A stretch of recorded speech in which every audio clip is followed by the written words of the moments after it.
Well, I'm trying this.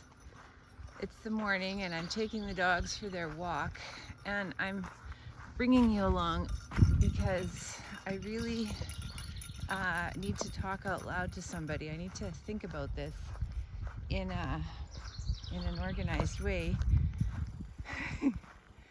And this is a really good, it's just a beautiful, beautiful context to do it in. And so I'm not so much showing you me as what I'm seeing.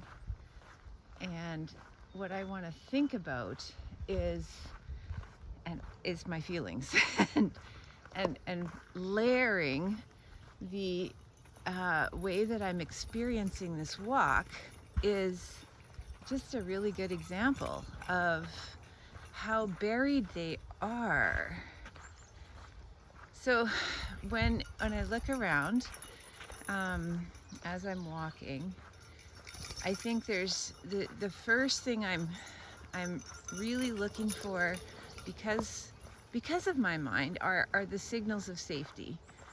And signals of safety, I think it's more important in my structure to look for that than to really take in the sensory aspects of the day. So the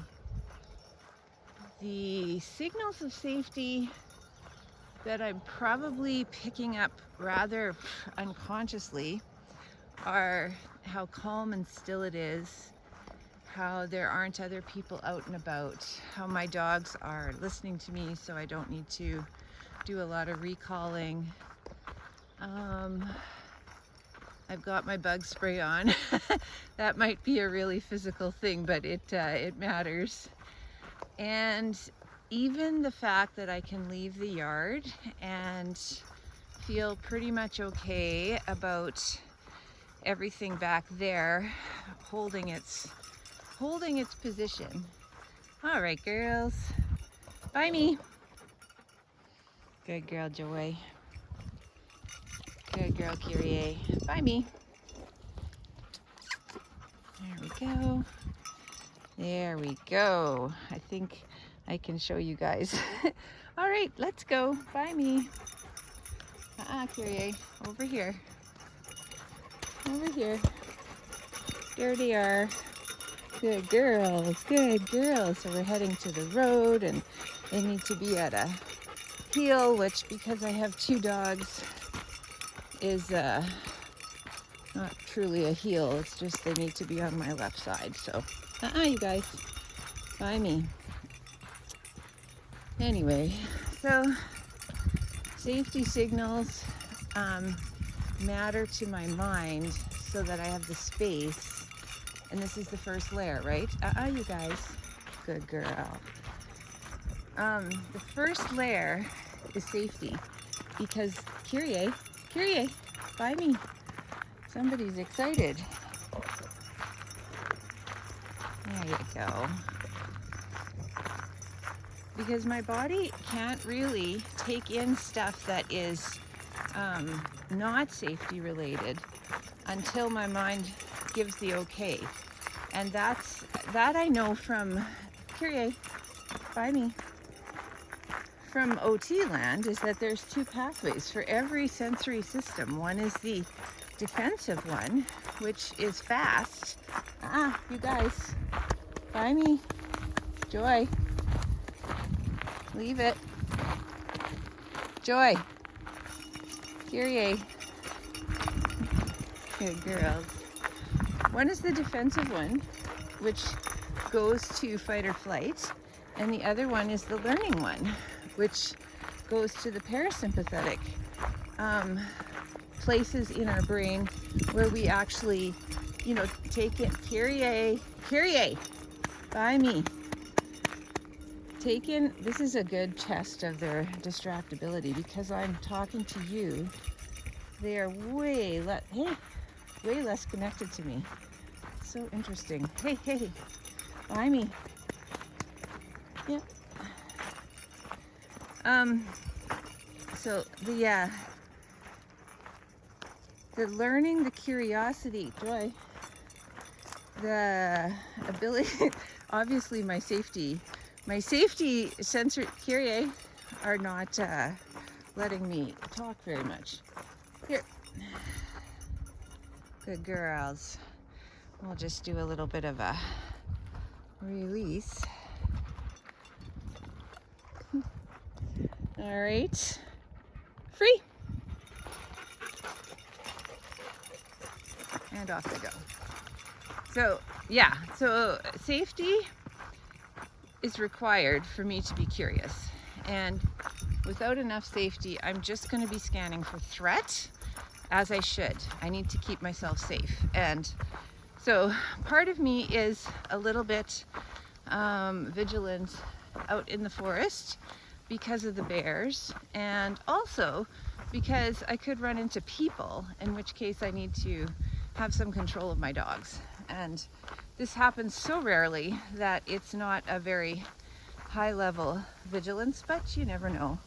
There are people tracks here, which I think actually might be mine from yesterday. Anyway, and so there they come checking in. Just so lovely. So it's just this beautiful day.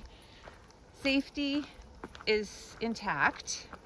So my mind can, good girl Joy, can stand down and let my body take in the impressions, or the sensations maybe is the better word, of this walk. And so I can tell you that the temperature is like, perfect. It's probably 22 degrees, and there's no wind, and I'm so bug sprayed up that I'm not getting bit. And there's a humidity that makes my lungs happy, and I feel really good in my skin. I had a good sleep, had my coffee, so that's working for me. And the day stretches ahead with a lot of options in it, and not a lot of fear going back to my mind. So okay, so that's 2 layers, and usually, almost exclusively, that's where I stop in feeling stuff. And that's what I'm realizing, is that that's 2/3 of me. And I listened to a podcast, again, just happened to be very parallel to what I've been writing about. And it's kind of validating, because they were it's an old podcast, but they were talking exactly about this dilemma of Enneagram tri-types, meaning we all have an Enneagram center we go to in each part of us. Like, so I'm a mental type, and so my dominant strategy for coping is the 7 strategy. But then when I go to my body, I have a different, of the 3 possibilities in the body type, I think I pick a 9 strategy. And then when I go to my heart center, which is my last resort, I think I have a 4 strategy. And so apparently they think that most people are heart last in Western society, and that's why we can be so cruel to each other, because of course you have to distance your heart from, like, your values, your empathy, your feelings, your connection. You have to distance to be cutthroat in business. Think of, like, Suits and Suit adjacent sorts of shows. Here's some really nice tracks that are very fresh. That looks like a really young moose, actually. And so I just swallowed a bug again. And so the idea that, war requires people to wall off their hearts. Of course it does. And any callous and indifferent response to human suffering, such as the whole ICE thing, requires a massive shutdown of heart awareness, and that seems to be so possible and so widespread. And you know, that makes sense, because horrible things happen in human civilizations, and you gotta wonder, like, how do we watch with relative ease whole peoples getting destroyed, etc. And I think it's because of this. I think because when I think of something just as simple as this walk, first of all, I am looking at safety, and second of all, I am, if I have time, look at these tracks, right? This is very recent, and that is a moose. And second of all, I'm taking in these sensory sensations, which to me are very pleasurable. And so I can mistake that for my feelings, because they feel they feel good. But I think that the feelings layer is different than just the sensory experience of a walk. I think there's more to this. So that's what I'm kind of struggling with. Like, so underneath how happy I am in my skin, I'm happy to be safe and I'm happy to be comfortable. What else am I feeling? And you know, that is tricky, because yesterday, you know, analytically, now I'm just going to use my mind here, but analytically, yesterday had some really rough topics in it. So there were things that I talked about with somebody that was, you know, touching on a very hurtful experience that is going on in the background. Extremely painful, which I'm not feeling.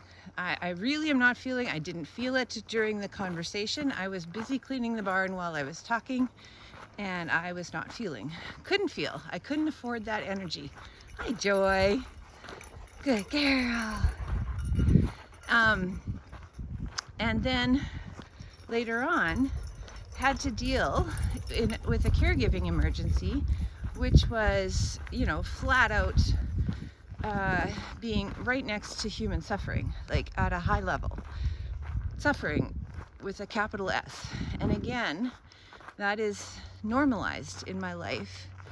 And so I have definitely walled off my ability to feel the feelings in that moment, because I'm providing emergency assistance and I am helping somebody through a terrible experience to come back and rejoin their body and their mind and the connections of us. And that work that I do is so common and so frequent, and so it is normalized. I'm just gonna stop and call my dog. Kyrie, we're gonna turn around. Kyrie, come. Good girl. And you can see signals of safety there. She is prone to just head off into the wild blue east, I guess. And so I'm going to turn around and see if she checks in. Joy is better. I don't know where she is, but I think she's better at checking in. Joy, come! Kyrie, come! Yeah, there they are. Come on, girls! See, this is such a happy sight. And I do experience it as safety first. Here they are, they're safe. Good girl. And second, good girls. I can experience the doggy wonderfulness of these lovely animals. You're experiencing it too with the panting. But the feeling of joy, or, you know, I don't know, the soaking thing I was talking about, the luxury of sinking into an emotional response to what is happening in the moment is just not something I allow myself, simply because I think, I'm thinking about this out loud, but I think it's too costly. I think somewhere I made the decision that would be way too, it would tax my ability to physically do the tasks, and it would also confuse my mind as to priorities and, what to do next. And this is just so, look at that. So I'm taking in the sensory here as I'm talking to you. I'm comfortable with that. I can multitask that far. I can, talk and think through. It helps to talk. I don't think I could organize my thoughts if I wasn't talking. But I think, that underneath layer for me of, what would a normal person feel right now? I have no idea. And I mean, what's normal, right? There is no normal. So what am I, if I allow my heart to come forward? What does she have? And, that immediately lifts my fear. I'm scared of what she has, and that shuts everything down. It shuts my body down, it shuts my heart down. And that, I think, is, probably the fear I have is that she will come with a mountain, just a mountain of stored up, highly repressed, irrelevant now, because the events are over, emotions, and that will be something I now have to deal with. And my mind says I don't need that kind of tasking today, and my body is too busy, enjoying this sensory kind of forest bath to want to really go there. And so I guess I need to have a compelling reason to open that door. And maybe what I'm learning, thinking this through, is that I need a lot of safety. I need an overabundance of safety to pull my heart into the room. And this situation is close, but because I'm concerned about Kyrie walking off, Kyrie,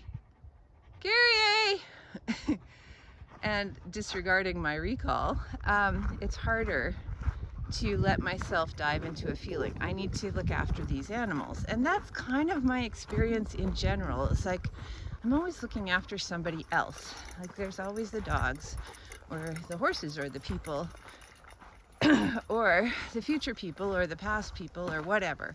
And so because I'm fully engaged in being vigilant on some level, I can't admit that we're safe enough. And this might be where I've been going with all of this talk about home. Maybe that's it. That the home is the place where I can let down that vigilance, and everybody is safe in their bed or in their chair and fed, and I have time and a clear, clean room to spread out kind of the collage that is the feelings that I have about my own life in the present. And hey, yeah, I don't know. I don't know if this will track with any of you, but I guess I would say, in the spirit of community, when you are in a good space, such as this walk is for me, and you're enjoying yourself, in quotes, what levels are you enjoying? And if you can think about whether you're experiencing it first in a physical way, or maybe it is an emotional way, and that's where you enter an experience. It's the emotions. And where is your mind in the hierarchy? You know, where do you place safety? Because I don't think everybody places it at the top like I do. It depends on your history, and it depends probably on your orientation to danger. Where do you put that? Do you scan kind of after you've taken in the room physically or emotionally? Do you look around for whether you need to do something to keep yourself alive, or is that first? Anyway, like that's what I'm grappling with, because it's not academic anymore. When I realize that I am not just walling away, but actually burying 1/3, and probably the most important third, of who I am while I'm in the world doing. And that third, that emotional third, is the seat of my being, my identity, my values, my kindness, actually. And you know, that's what I got from that podcast, that idea that if we wall off our emotions, we are open to casual unconcern and even outright cruelty in the name of our bodily comfort, maybe, or our self-preservation, or our just feeling like this is the most efficient way to do something.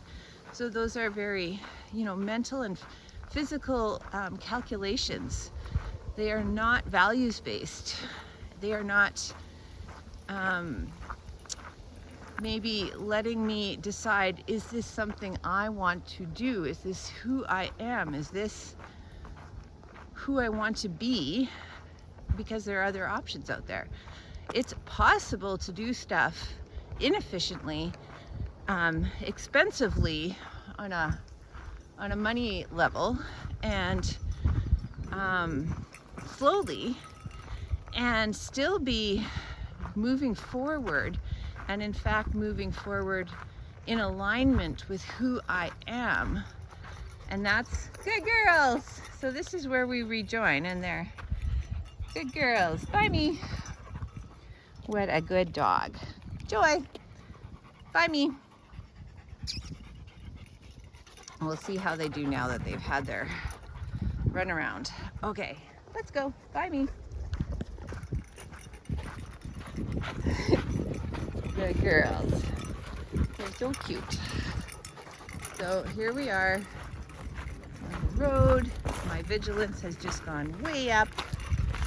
I'm keeping them off leash because I think they could do this, but it's the road, so things can happen.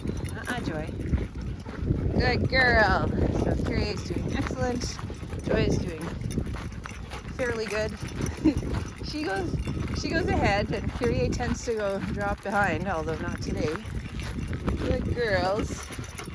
We've been trimming horse hooves too. So the hoof trimmings are just candy to these dogs. Joy, Kyrie. And so they are constantly grabbing one and chewing away on it, and then being jealous of each other. Kyrie, leave it. Hey, thank you. Joy. Yep. Good girl. Good girl. Leave it. Joy, by me. Let's go. This is so interesting. They are not usually this disconnected, and I really think it is because I'm talking.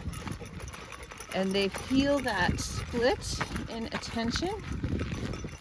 It's just like animals are so incredibly perceptive, and I have a lot of feelings about this service dog because she is amazing, and what she does on a daily basis is flat out miraculous. So I'm very happy to, and there's, come on Joy, very happy to look after her in the mornings so that she gets this time off to be just a dog, because boy, she is a critical member of our team.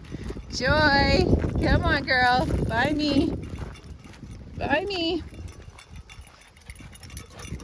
That's a girl, good girl. Look at those happy faces. Let's see if I can get them in. There. Good girl. Kyrie. You're supposed to sit. Let's go. By me. So this is the possibly the podcast for this week, where I actually try and think about that very self-protective onion layer of how I take in data and what I'm filtering in, what I am waiting, keeping on in an inbox, so to speak, and what is fine, to process. And I'm just realizing how many ways there are to do this, that it's not just this way, and I have options. Kyrie, yeah, by me, I'm still here. And it does help to, think about interactions, Joy, by me, with the animals, not to mention the people, in this way, because they might be offering a heartfelt, generous kind of rope of interaction, and I might be missing it and just letting it fall. And Joy, thank you. And so I'm almost back, so I'm going to wrap this up. But I'm curious. I'm curious as always how you guys think, feel, sense the world, in what order, and do you sacrifice anything? Is one part of you told to wait for an hour, or Kyrie, or a day, or a week, or a year, or a decade, or a lifetime? Yeah. All right. We're back, and I hope you have a wonderful day. I have lots to do. Joy, come back here. Lots to do, lots to think about, but maybe some things to feel too. Yeah, happy Friday.